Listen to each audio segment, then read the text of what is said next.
If you're thinking about buying your first business, watch this before you do anything else. Because while everyone online is telling you to buy a laundromat, find a vending machine route, or just sit back and collect passive income forever, that's not how any of this works. I've done multiple seven figures in M&A transactions, deals from $300,000 all the way up to $30 million deals. And I've watched smart people lose everything because they believed the hype. So in this video, I'm going to break down what you actually need to know before you buy your first business. How do you find deals that don't suck? How do you evaluate them so you don't overpay? How do you structure the financing even if you don't have a ton of cash? And how to set things up so you're not just buying yourself a job.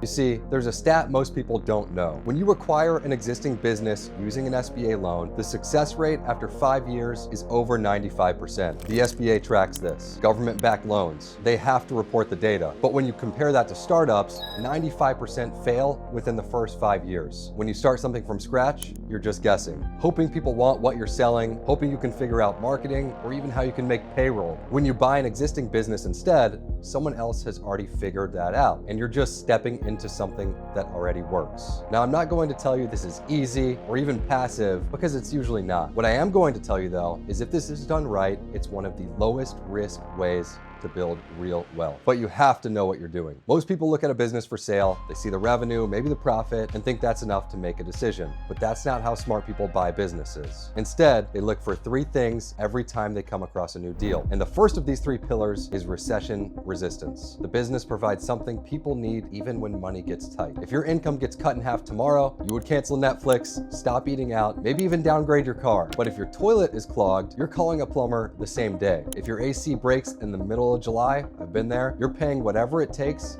to get that fixed in the same day. I focus a lot of my search on essential services like plumbing, HVAC, electrical, even accounting in some cases, because these are things that people cannot go without regardless of what the economy is doing. Go look at how these businesses performed during 2008 when everything else was falling apart. A lot of them didn't just survive, they actually thrived, and some grew. People still needed their pipes fixed and their taxes filed. Pillar 2 is recurring and reoccurring revenue. Now, I'm not necessarily talking about software subscriptions where money auto debits every single month. I'm talking about whether customers come back to you again and again and again. A kitchen remodeling company does beautiful work, high ticket projects, maybe 50 grand a pop, but when they finish your kitchen, they're done with you for the next decade. That means they constantly have to go find new customers just to keep the lights on. Now compare that to a commercial cleaning company. They clean the same offices every single week, same customers paying month after month after month. And once you land a client, they keep paying you without you having to resell them the next month. That's the difference between a one-time transaction and a business that actually compounds. Pillar 3 is barrier to entry. This is about how hard it would be for some random person to wake up tomorrow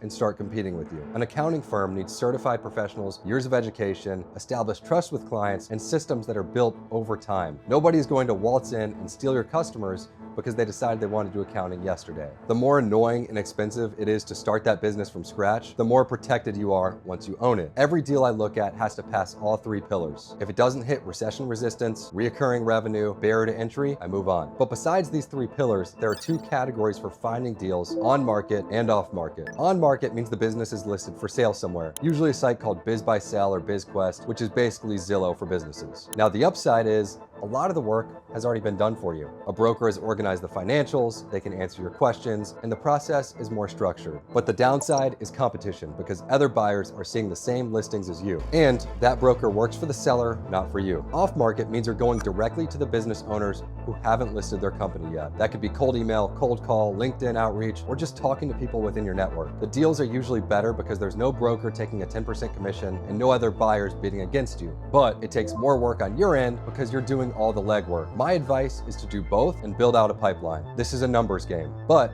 I wouldn't sleep on your personal network either. Tell your friends and family that you're looking to buy a business. Someone always knows a baby boomer who owns a dry cleaning company or a landscaping company and has been thinking about retirement for years. Once you find a business that looks interesting, the first thing I look at is what I call the golden ratio. You take the cash flow, divide it by the revenue. You want that number to land somewhere between 15 and 35%. If it's too high, that usually means the owner is doing everything themselves. They are the business. And when they leave, a huge chunk of that profit walks out the door because now you're having to pay someone to do what they were doing essentially for free. If margin is too low, there might not be enough cash flow left after you take on the debt to actually make this thing worth your time. So that 15 to 35% sweet spot means there's already some management structure in place and enough profit to service your loan while still putting money in your pocket. Second thing I look at is trends. I want to know if the revenue is growing, flat, declining. If cash flow has been dropping, I need to know exactly why. Sometimes it's because the owner's been hiring people and removing themselves from the day-to-day, which is actually a good sign. Sometimes it's because the business is struggling, which is obviously not good. You have to dig in and figure out which one it is. Third thing is owner dependence. And this one is critical. I need to know if the business actually runs without the owner, or if they're answering every single phone call, closing every deal,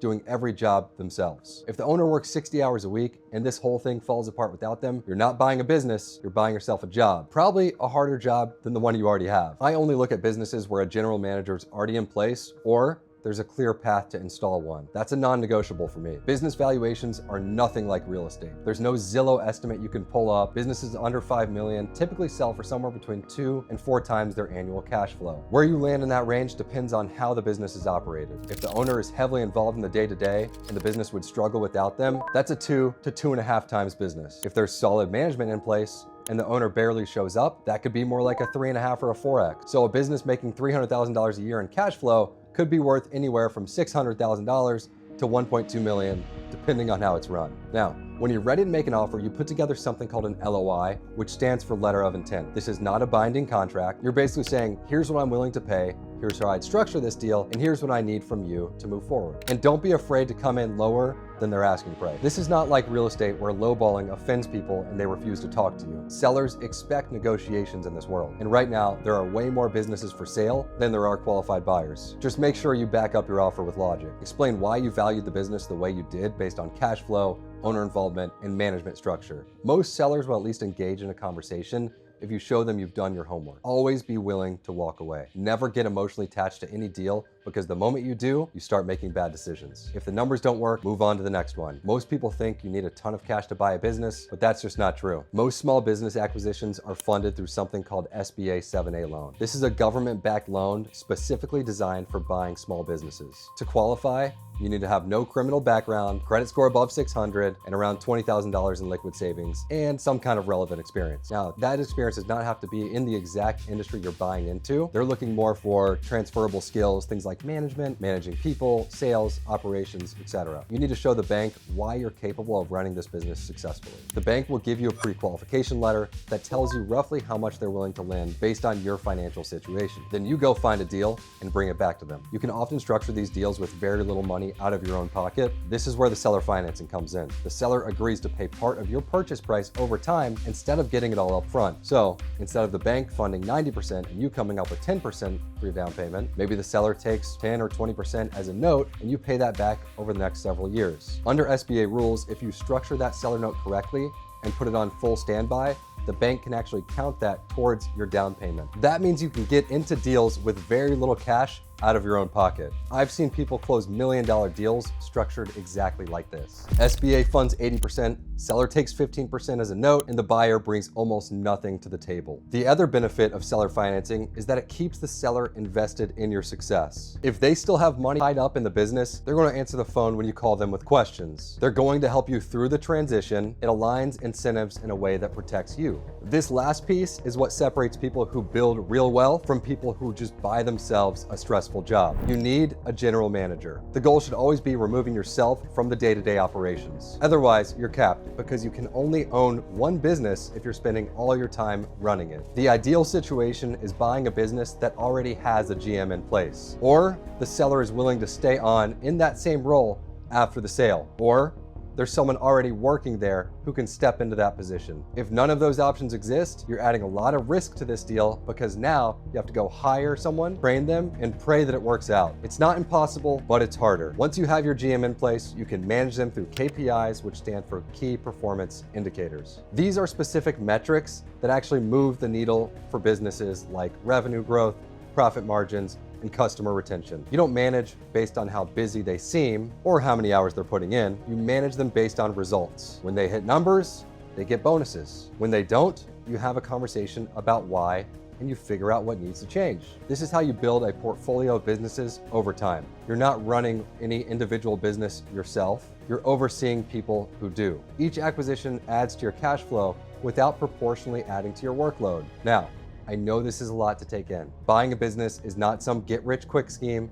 and anyone who tells you otherwise is lying to you. It takes real work, patience, learning a skill set that most people just don't have. But it's also not as complicated as people make it once you understand the fundamentals. Find a good business that passes the 3 pillars we talked about, evaluate it properly using the golden ratio and checking for owner dependence, make a smart offer backed by logic, structure the financing using SBA loans and seller notes. Set it up to run without you from day one. Do these things and you can replace your income, build real equity, and create something that actually gives you freedom instead of trading your time for money. Now, if you're serious about acquiring your first business, I have a program where I work directly with you to get your first deal done after doing multiple 7 figures in M&A transactions myself. And if you're not under contract within 12 months, my team continues to work with you until you are. So if you're interested in that, I'll leave a link below to my Instagram where you can DM me the word biz and I'll send you the details. I'll see you there.